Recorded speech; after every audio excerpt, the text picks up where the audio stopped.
Everyone, I'm doctor Blessy Monica from Satyam homeopathy. So నేను ఇవాళ మీ అందరితో వెరికోస్ వెయిన్స్ గురించి షేర్ చేసుకోవాలనుకుంటున్నాను. సో ఈ వెరికోస్ వెయిన్స్ అంటే ఏంటి అంటే మన బాడీలో ఉన్న సూపర్ఫిషియల్ వెయిన్స్ అన్నమాట. ఈ సూపర్ఫిషియల్ వెయిన్స్ అవి ఎన్లార్జ్ అయిపోయి డైలేట్ అయిపోయి ఎక్కువగా టార్చరస్ గా ఫామ్ అయిపోయి దాంట్లో బ్లడ్ అనేది ఫిల్ అయిపోయి ఉండడాన్ని వెరికోస్ వెయిన్స్ అంటారనమాట. ఇవి ఎక్కువగా మనము కాళ్ళల్లో చాలా మందిలో అబ్జర్వ్ చేస్తూ ఉంటాము. సో ఇవి డార్క్ పర్పుల్ కలర్ లో ఉండడం కూడా మనం నోటీస్ చేస్తూ ఉంటాం అనమాట. సో ఇవి ఓన్లీ కాళ్ళల్లో వస్తాయి అనేది కాదు, వేరే డిఫరెంట్ ఆర్గన్స్ లో మన బాడీలో డిఫరెంట్ ఆర్గన్స్ పైన కూడా ఈ వెరికోస్ వెయిన్స్ వచ్చే ఛాన్సెస్ అనేది ఉంటుందన్నమాట. సో ఇవి ఎందుకు వస్తాయి, దీని కాజ్ ఏంటి అంటే మన బాడీస్ లో ఆర్టరీస్ అండ్ వెయిన్స్ అనేవి ఉంటాయి. ఈ ఆర్టరీస్ ఏం చేస్తాయి అంటే హార్ట్ నుంచి బ్లడ్ డిఫరెంట్ ఆర్గన్స్ కి ఈ ఆర్టరీస్ అన్ని సప్లై చేస్తాయి అనమాట.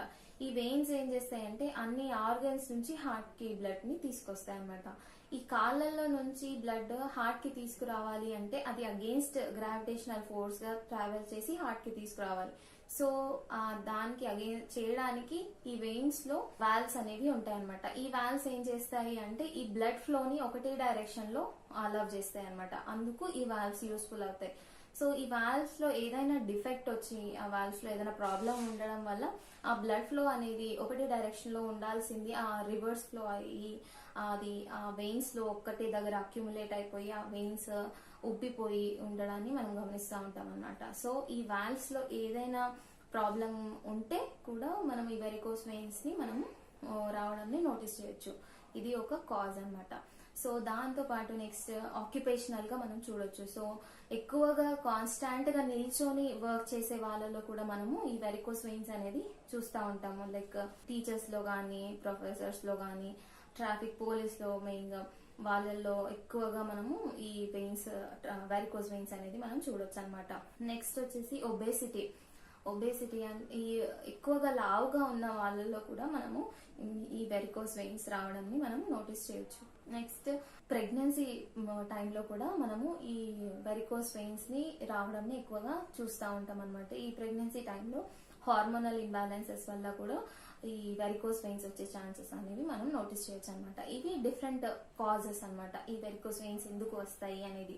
ప్లస్ ఇవి వెరికోస్ వెయిన్స్ వచ్చినప్పుడు ఎట్లాంటి సిమ్టమ్స్ ఉంటాయి అంటే చాలా మందిలో ఈ వెరికోస్ వెయిన్స్ ఉంటాయి, కానీ అవి ఎవరికి పెయిన్ అనేది చాలా మందిలో మనం నోటీస్ చేయము. ఈ పెయిన్ ఉన్న వాళ్ళలో ఎట్లాంటి సిమ్టమ్స్ ఉంటాయి అంటే అవి ఎక్కువగా బల్జ్ అయిపోయి ఉబ్బి ఉండి అవి డార్క్ పర్పుల్ కలర్ లో ఉండి అవి కాళ్ళని జరపలేకుండా మూవ్మెంట్ రిస్ట్రిక్షన్ చేయడం, నొప్పి రావడము, ఎక్కువ దూరం నడవలేకుండా ఉండడము, ప్లస్ కూర్చోలేకపోవడము, ఇట్లాంటివి సిమ్టమ్స్ అన్ని కూడా మనం నోటీస్ చేయొచ్చు. ప్లస్ దాంతో పాటు తిమ్మెర్లు రావడము ఇట్లాంటివి కూడా మనం చూడొచ్చు.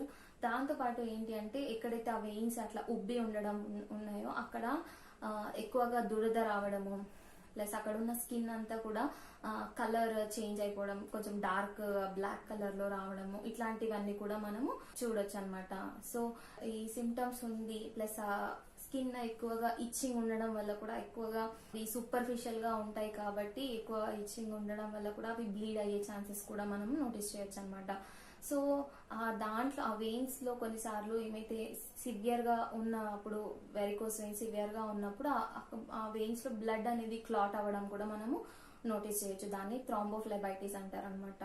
సో దాంతో పాటు వెరికోస్ అల్సర్స్ ని కూడా మనము చూడొచ్చు అనమాట ఎక్కువ సివియర్ గా ఉన్న కేసెస్ లో. సో ఇవి కొన్ని different types of symptoms and complications అనమాట వెరికోస్ వెయిన్స్ కి. సో వీటికి మనం ఎట్లాంటి ప్రికాషన్స్ తీసుకోవాలి అంటే మెయిన్ గా వచ్చేసి ఎక్సర్సైజ్, కంటిన్యూస్ గా రెగ్యులర్ గా ఎక్సర్సైజ్ అనేది మనము చేస్తూ ఉండాలి. ప్లస్ వెయిట్ మానిటర్, కంపల్సరీ మన వెయిట్ అనేది కాన్స్టెంట్ గా మానిటర్ చేసుకుంటూ ఉండాలి. ఫుడ్ విషయానికి వస్తే హై ఫైబర్ ఫుడ్ అనేది ఎక్కువగా తీసుకోవాల్సి ఉంటుంది. ప్లస్ లో సాల్ట్ ఇంటేక్ అనేది కూడా మనం తీసుకోవాల్సి ఉంటుంది. దాంతో పాటు కాన్స్టాంట్ గా ఎక్కువగా నిల్చొని ఉండకుండా పొజిషన్ అనేది చేంజ్ చేస్తూ ఉండాలి. కొంచెంసేపు కూర్చోవడం కానీ, కొంచెంసేపు నడవడం కానీ, కొంచెంసేపు పడుకోవడం, ఇలాంటివన్నీ కొంచెం కాన్స్టాంట్ గా పొజిషన్ అనేది చేంజ్ చేస్తూ ఉంటే కొంచెం బెటర్ గా ఉంటుంది.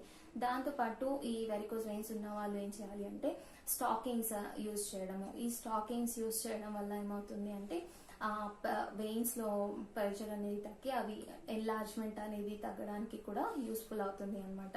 దాంతోపాటు ఈ వెరికోస్ వెయిన్స్ ఉన్న వాళ్ళు కాళ్ళు ఎత్తులో పెట్టి పడుకోవడము, కొంచెం హైట్ లో ఉంచడము, ఇలాంటివన్నీ చేస్తూ ఉంటే, బేసిక్ ప్రికాషన్స్ అన్ని ఫాలో అవుతా ఉంటే ఈ వెరికోస్ వెయిన్స్ ని మనం చాలా వరకు కంట్రోల్ చేసుకోవచ్చు.